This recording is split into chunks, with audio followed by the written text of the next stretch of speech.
اوویل شو خوب کی ابراہیم تپدا شانا خلیلا پماگرانا چه وکڑا قربانی خلیلا پماگرانا چه وکڑا قربانی ابراہیم علیہ السلام چڑے له زور ورکوي چړه کار نه کوي الله ابراهيم عليه السلام خپل شو پرې خوشاله شو چې زمان خدای الله حکم پاتې کېږي چاړه خو غوسول نه کوي خو چړې په زبان حال سره وویل ابراهیم ته چې کافرانو ورته نمرود ورته وغورځولې که نه ته چې نمرود ورته وغورځولې الله ورته یو ځل ویلي وو چې په ابراهیم علیه السلام باندې یخ شه اور په تا باندې ګلې ګلزار شو الله ما ته سل ځله حکم وکړو چې د اسماعیل یو ویښته ځای نه کړم زه به یې څنګه ځای کړم ورته یو ځل حکم شو چې په ابراهیم یخ شه هغه یخ وګرځېدو ما ته سل ځله حکم وشو چې د اسماعیل ویښته غوڅ نه کړي زه څنګه د اسماعیل ویښته غوڅ کړم الله ابراهيم عليه السلام دا چاړه راواغسته کنه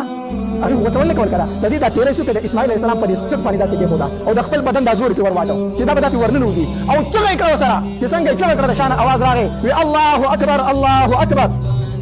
اسماعیل عليه السلام چې پاسې دو او دا شاته وکتل جبريل عليه السلام ولار دی او ګډ وسره دی د اسماعیل عليه السلام ویل لا اله الا الله ابراهيم عليه السلام چې وکتل وی الله اکبر الله اکبر الله د اسمان आवाज وکړو ولله الحمد دا تکبیرات التشریق دا د جبريل عليه السلام د اسماعیل عليه السلام د ابراهيم عليه السلام او د الله جل جلاله د قول مجموعه ده چې کله اخترونه راشي موږ د تکبیرات وایو کنه ابراهيم عليه السلام د الله په نوم باندې خپل زوی قرباني کو او الله د اسمانونو نه ګډ راولېږه او د هغه ګډ قرباني وشوله او اسماعیل عليه السلام پاتې شو هغه ادا د ابراهيم عليه السلام الله ته خوښ شوی ده چې کله د لوی اختر ورځ راشي کنه نو ټول مسلمانان قرباني کوي او ځان ته د ابراهيم عليه السلام هغه یاد الله تبارک وتعالى کور مخې ته واچي اختر د خوشحالو په ځای باندې د بویونو سبب وګرځي اختر د راحت په ځای باندې د تکلیف او د مصیبت سبب وګرځي هلکه الله مو کور آباد کا صفائی څومره یو عظیم شی دی اپرېږده چې تا ته مثال روایاتو کې راغلي دي چې صفائی نیم ایمان دی نیم ایمان نه علاوه خلقو ته ضرر رسول من احراق الدم هغه د څاروي وینه تویول د دې نه غوره عمل د اختر په سار الله ته بل نشته چې ته د څاروي وینه توی کړې او د څاروي قرباني وکړې دا لوی عمل چې د چا طاقت د قربانۍ وي مالدار وي ولم یضحي او دې قرباني ونه کړي فلا یقربن مصلانا دې زمونږ عیدګاه ته نه راځي دې زما خوا له مانځله نه راځي چې قرباني پې واجب ده او دې قرباني نه کوي دې زما خوا له د مانځه ته حاضري نه کوي او دې زمونږ مصلا له نه راځي څومره لویه زورنه نبي کریم صلی الله علیه وسلم ذکر کړي قربانی چاته ویلې کیږي قربانی چې دا علالول د حیوان دی د څاروي خو عام حیوان نه مخصوص حیوان هر څاروي نه قربانی نه کیږي څاروي بګوري ښکرې لکۍ تي وګونه خپې دا علالول د هغې خاص حیوان په نیت د ثواب په نیت د غوښې نه او په یو خاص وخت کې چې هغه 3 ورځې خپل ټیم دی هر حیوان به نه علالوي مخصوص څاروي او په نیت د ثواب او په مخصوص وخت استحوذ عليهم الشیطان فانساهم ذکر الله ګوره صریحي الفاظ د قرآن دي غالبه شو په دوی باندې شیطان نو د الله ذکر یې تیر کړو مشکات شریف کې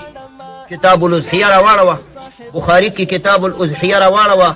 کتاب دی په باندې قربانۍ کې نو څومره روایات د رسول الله صلی الله علیه وسلم نه منقول دي آیت نه عزتمندو مسلمانانو تاسو زه مخاطب کوم مسلمانانو ته وایم دا یاد ساتئ د ګناهونو په کولو سره به عبادتونه نه پرېږدئ دا مطلب نه دی چې زه ګناه کوم نو اوس به عبادت هم نه کوم مونځ څه فایده نه لري الله رب العزت د مسلمانانو صفت هم دا ذکر کړی په 11مه سپاره کې الله فرمایي واخرون اعترفوا بذنوبهم خلطوا عملا صالحا واخر سیئا الله و یو بله ډله په مؤمنانو کې داسې ده چې اعتراف او اقرار یې کړی په خپلو ګناهونو نو بد عمل هم کړی نیک هم کړی دی نو الله به ورته بخښنه وکړي ګوره چې ګناه هم ته نه شوي الله وایي خلطو عملا صالحا نیک عمل هم کړی منځونه هم کړي جهاد هم کړی روژې هم نیولې و آخر سیئه او بل خواته یې ګناه هم کړې ده ګناه مسلمان نه کیږي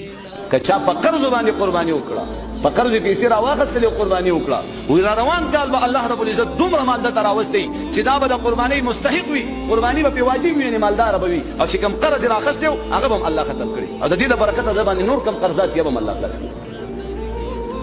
دا ګورې د الله دپاره خبرې دي ښه دا حج د الله دپاره عمره د الله دپاره بچي دپاره واده کېده د الله دپاره بچي د ګناهونو نه منې شي ته خو عزم وکړه که نه وګوره چې د دې بچي د واده دپاره څومره اخراجات ضروريات دي رب د کوم طرف نه را برابرې دی وګوره مونږ نیت نه دی کړی موږ هغه نیت هم نه دی کړی انسان عزم وکړي پوخ نیت وکړي بیا الله پاک ورا ذات کن فیکون ذات الله به دې د دې عمل د برکته دا ټوله تنګدستي ختم. أعوذ بالله من الشيطان الرجيم بسم الله الرحمن الرحيم ومن أظلم ممن افترى على الله كذبا أو كذب بآياته إنه لا يفلح الظالمون. دا هغه چا نه به غټ ظالم څوک وي چې هغه په الله پاک پورې دروغ تړي او یا د الله پاک آیاتونه چې کوم دی هغه دروغ کوي.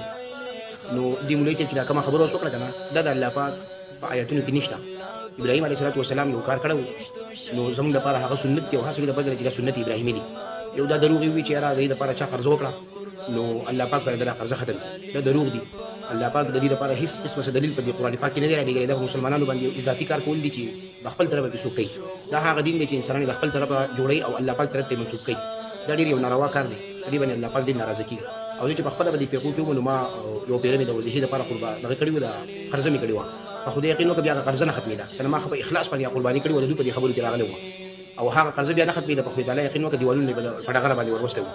نو دا ټول د دوی خپل جوړې کړې شوي خبرې دي. بل دا سنت ابراهیمي دي. دا فرض نه دي دا واجب نه دي. دا د حج والا دپاره واجب او فرض یي به خو د دې ځینې خلکو دپاره دا